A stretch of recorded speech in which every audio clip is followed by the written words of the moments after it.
राजधानी रायपुर की ओम multi specialist hospital में 15 अगस्त को यानी इतना दर्दनाक घटना हुआ जिससे सभी को झकझोर देगा, जिसको लेकर आज 1 महीना से ऊपर होने जा रहा है। आज तक परिवार को न्याय नहीं मिला। आंखों के इलाज के लिए गई महिला मृतक होकर वापस आई। परिजन आज दर दर भटक रहे, कभी एसपी ऑफिस, कभी कलेक्टर ऑफिस, तो कभी सीएम हाउस, तो कभी स्वास्थ्य संचालनालय में जाकर आवेदन लेकर गुहार लगा रहे हैं। आज मृतका अपने पीछे परिवार को छोड़ के चली गई, जिसको लेकर आज परिवार काफ़ी ज़्यादा आक्रोश में भी है और काफ़ी ज़्यादा उनके अंदर मातम भी देखने को मिल रहा है। ओम हॉस्पिटल लगातार अपने आप को धौस जमा रहा है। कभी ब्रिजमोहन का आदमी बता रहा है, तो कभी ऊपर लेवल तक यहाँ नेता मंत्री का धौस जमा रहा है, तो कभी अपने आप न्यूज़ चैनल का धौंस दे रहा है, जिससे परिवार शांत हो जाए। लेकिन परिवार का साफ कहना है कि बिना न्याय लिए हम लोग शांत नहीं बैठेंगे। अब देखना होगा कि ऐसे ओम हॉस्पिटल दलाली करने वाले अस्पताल पर शासन प्रशासन की कब तक गाज गिरेगी। आखिर इस पर स्वास्थ्य मंत्री श्याम बिहारी जायसवाल की नज़र कब तक जाएगी, जिससे आखिर परिवार को न्याय मिल सके और ओम हॉस्पिटल पर ताला लग सके और जल्द से जल्द उस पर कार्रवाई हो सके। आइए हम परिवार के उन जनों से बात करते हैं जो लेकर कागज़ दर दर भटक रहे हैं। आइए हम उन्हीं से बात करते हैं कि आखिर 1 महीना होने जा रहा है, क्या अभी तक कार्रवाई हुई, क्या अभी तक कार्रवाई नहीं हुई। आप लोग को न्याय नहीं मिला, आप लोग भटक रहे हैं दर दर। सर, डीडी नगर थाना तो हमारा आवेदन भी नहीं ले रहा था। उनका ये कहना था कि जब दिल्ली से आपकी पीएम रिपोर्ट आएगी उसके बाद आपकी शिकायत दर्ज होगी, उससे पहले हम कुछ नहीं कर सकते। तो हम एसपी कार्यालय गए, एसपी सर से बात किए, हम कलेक्टर सर से बात किए। एसपी सर ने बोला कि हम टीआई को बुला के बात करते हैं, और मैं उनको बोली कि सर जो हमको एम्स से जो रिपोर्ट मिला है उसमें ये लिखा गया है कि ये अननेचुरल डेथ है, और मतलब उस पर ये था कि उनकी पसलियों की हड्डियाँ टूटी हुई हैं। तो इस बेस पे आप वहाँ शिकायत क्यों नहीं ले सकते थाने में? तो वो फिर टीआई को बुला के बोले होंगे। तो अभी 3-4 दिन पहले हमारा वहाँ बयान लिया गया है, बयान दर्ज किया गया है। अब प्रोसेस शायद थोड़ा आगे बढ़ रहा है। अब मेन पीएम रिपोर्ट का इंतज़ार है हम लोग को। और जो भी ओम हॉस्पिटल है वो ब्रिजमोहन अग्रवाल जी का नाम ले रहे हैं कि हमारे ऊपर उनका हाथ है, तो आप लोग इतने साल से कोई कुछ नहीं कर पाया, तो शायद आप लोग भी कुछ नहीं कर पाओगे, तो समझौता कर लो। तो हम सर समझौता करना नहीं चाहते।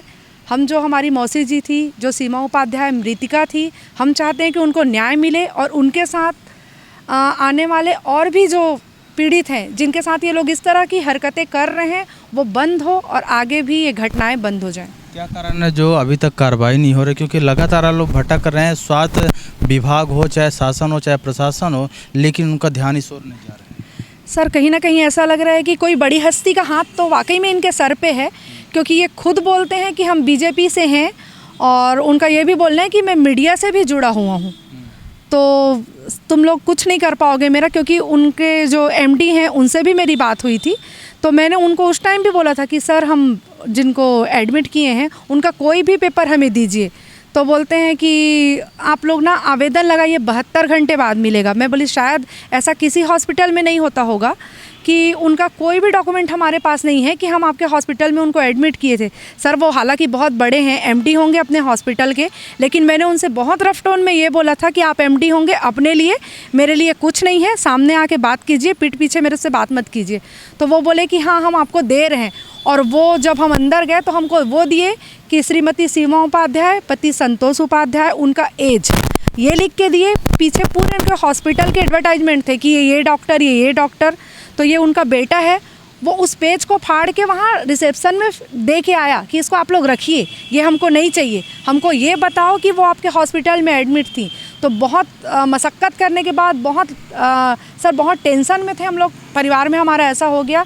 फिर भी वो इतना ज़्यादा हम लोगों को परेशान कर रहे थे कि 72 घंटे बाद, वो भी पुलिस लेके गए हम, तब हमको वो मिला है।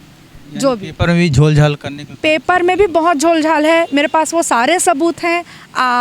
मैं मीडिया को वो सारे सबूत भी दिखाऊंगी कि उन्होंने जो भी उनके जो पर्ची दिए हुए हैं दवाइयों के, उनके टेस्ट के, उसमें टाइम गलत है, और उसमें जो ट्रीटमेंट हुआ है वो सब गलत है। उसमें उन्होंने एक बयान में उन्होंने शायद विक्की अग्रवाल ने ये भी कहा था या शुभांशु गुप्ता ने कि उनको ज्ञानो प्रॉब्लम था, सीमा उपाध्याय जी को ज्ञानो प्रॉब्लम था, लेकिन उन्होंने जो हमको पर्ची दिया है उसमें किसी में ज्ञानों का कोई भी जिक्र नहीं है। वो साफ साफ झूठ बोल रहे हैं। इसी से पता चलता है कि वो रिपोर्ट कुछ और बता रहे हैं, सामने कुछ और दवाइयाँ किसी और की चला रहे हैं। तो शायद उनका हॉस्पिटल ना ज़्यादा दिन तक नहीं टिकना चाहिए। मैं प्रशासन से यही चाहूँगी कि इस पे सख्ताई से कार्रवाई की जाए, ताकि आगे चल के ना ये यहाँ बंद हो जाए और दूसरे हॉस्पिटल्स भी इससे कुछ तो सचेत हों। ये आखिर लड़ाई कब तक जारी रहेगी, कब तक आप लड़ते रहेंगे? शासन प्रशासन अगर नहीं सुनता तब आप क्या? सर, मैं शासन प्रशासन अगर नहीं सुनता है तो मैं जितना आगे तक जा सकती हूँ वहाँ तक जाऊँगी, लेकिन मैं न्याय ज़रूर दिलाऊँगी। अगर ये सच है कि हॉस्पिटल की लापरवाही से ही अगर उनकी जान गई है तो मैं जहाँ तक मुझे जाना पड़े मैं जाऊँगी और मैं उनको न्याय दिला के रहूँगी। हमारे साथ मृतका के यहाँ पे बेटा भी हैं, उनसे भी बात करूँगा कि सबसे पहले इस प्रकार की घटना आप सुने होंगे, काफ़ी ज़्यादा ख़राब भी लगा होगा आप लोगों को, लेकिन आप क्या चाह रहे हैं? क्योंकि आप पेपर लेके आप लोग भटक रहे हैं, आखिर शासन प्रशासन इतना सुस्त क्यों है? हमको तो लग रहा है कि शासन का उनके ऊपर बहुत ज़्यादा हाथ है। हमको तो पक्का नहीं 200% यकीन है कि शासन उनके साथ में, तभी तो आज तक 1 महीने 8 दिन हो गए, अभी तक कोई कार्रवाई नहीं हुई है। हमारी मम्मी हमारी सब कुछ थी, हम तीनों भाई बहन को वही पालती थी। हमारी बहन की हमको अभी शादी करनी थी, अब वो पैसा कहाँ से आएगा? हमारा घर लोन में है, वो भी मम्मी के ही नाम में था, मम्मी ही लोन का पैसा पटाती थी, अब वो पैसा कौन पटाएगा? मेरा छोटा भाई अभी पढ़ाई कर रहा है, सिस्टर प्राइवेट जॉब में है, मैं छोटा मोटा गाड़ियों का सेकंड हैंड काम करता हूँ कमीशन बेस पे। हम ब्राह्मण समाज में अपनी बहन की शादी करने में कम से कम तो 10 लाख रुपए 20 लाख का खर्चा होता है, हम कहाँ से लेके आएंगे? हमारा तो सब कुछ ले गया ना होम हॉस्पिटल।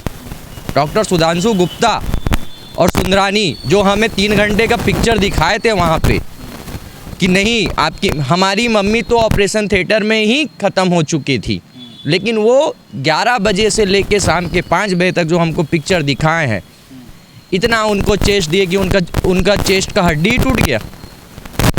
ऐसा कोई डॉक्टर होता है? हमको ना बिल दिया गया, मुझे 25 तारीख को बुलाया गया था पिछले महीने कि आप आ जाइए हम आपको बिल दे देंगे। मैं 25 को गया तो बोले कि हमारे सर नहीं है, भागवत में बैठे हैं, आप 2 तारीख के बाद आइएगा। नज़ीम मिर्ज़ा जो हॉस्पिटल का पूरा सब कुछ संभालता है, उन्होंने कहा आप 2 तारीख को आ जाइए। आप बिल का क्या करेंगे? मैं आपको आ जाइए हम सेटलमेंट करा देंगे। आप ये प्रेस में जाएंगे, थाने में जाएंगे, कोर्ट में जाएंगे, आपको कुछ नहीं होगा। हमारे ऊपर ना बहुत बड़ा साया है। आज तक आप रायपुरा में रहते हो, हमारे ऊपर कुछ कार्रवाई हुई? आप तो सुने होंगे ना कि कितने सारे की जान गई है यहाँ पे, ये उनका ही वर्ड है बोला हुआ। अभी तक कुछ नहीं हुआ तो शायद आप लोगों का भी कुछ नहीं होगा। आखिर में आप हमारे पास ही झुक के समझौता करने आओगे। तो मैंने उन्हें यही कहा कि मैं मर भी जाऊंगा लेकिन समझौता नहीं करूंगा। होम हॉस्पिटल में मुझे ताला लगने दिखना चाहिए और ये जो तीनों डॉक्टर हैं वो जेल के अंदर होने चाहिए। एक तरफ दुनिया बोलती है कि डॉक्टर भगवान होते, लेकिन डॉक्टर सिर्फ मौत करके दिखाती है। हम सब जानते हैं, हमको भी लगता था कि डॉक्टर भगवान होते हैं। सुधांशु गुप्ता ने मुझे एक छोटा सा यही चीज़ बोला था कि एक छोटा सा ऑपरेशन है, 2 ठो क्लैंप लगाना है, 2 ठो क्लैंप लगाएंगे, 15-20 मिनट का ऑपरेशन होगा और उसके बाद में 2 दिन बाद हम डिस्चार्ज कर देंगे।